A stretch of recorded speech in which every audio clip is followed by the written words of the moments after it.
कुमारी शैलजा से राहुल गांधी ने बात भी कर ली और मौन व्रत धारण कर बैठी शैलजा ने बोलना भी शुरू कर दिया। वो मल्लिकार्जुन खड़गे से भी मिलाई, लेकिन भूपेंद्र हुड्डा को लेकर उनके तेवर अभी नरम नहीं हुए हैं और हुड्डा समर्थक उम्मीदवारों को लेकर वो अब तक सख्त हैं। वे चुनाव प्रचार भी करेंगी, लेकिन अपने समर्थक उम्मीदवारों के लिए, उनके लिए नहीं जिनको हुड्डा के कहने पर टिकट दिया गया।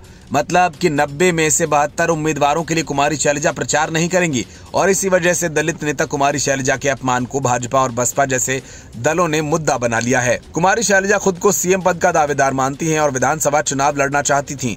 वो उकलाना सीट से टिकट मांग रही थीं, लेकिन पार्टी ने उन्हें मौका देने से इनकार कर दिया। यही नहीं, यहां से टिकट भी उनके किसी करीबी के बजाय सीधा हुड्डा खेमे के नेता नरेश सेलवल को दे दी गई। इससे कुमारी शैलजा नाराज थीं और अब तक प्रचार में ही नहीं निकली।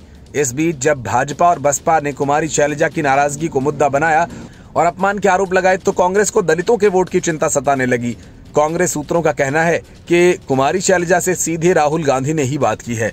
इसके बाद से कुमारी शैलजा का रुख बदला है। अब खबर है कि वो गुरुवार से प्रचार पर निकलेंगी और सीधे राहुल गांधी के साथ मंच साझा करेंगी। राहुल गांधी की करनाल की असंध सीट पर एक रैली होने वाली है और इस सीट से शैलजा खेमे के शमशेर सिंह गोगी चुनाव में उतरे हैं और उनके लिए राहुल गांधी प्रचार में आ रहे हैं।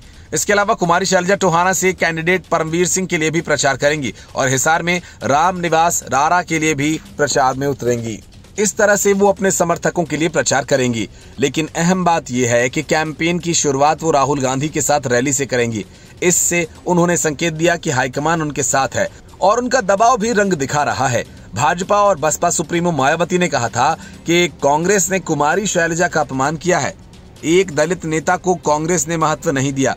ये मामला तब और बिगड़ा जब नारनौद में हुड्डा खेमे के एक नेता ने उन्हें लेकर विवादित और जातिवादी टिप्पणी कर दी। इस पर भी जब शैलजा से पूछा गया कि आप लोग ही देखिए कि जिन लोगों को टिकट मिले हैं वे कैसे हैं, उन्होंने कहा कि मेरा संघर्ष सिर्फ अपने लिए नहीं है बल्कि हरियाणा की 36 बिरादरी के लिए है। Bureau report, news of India.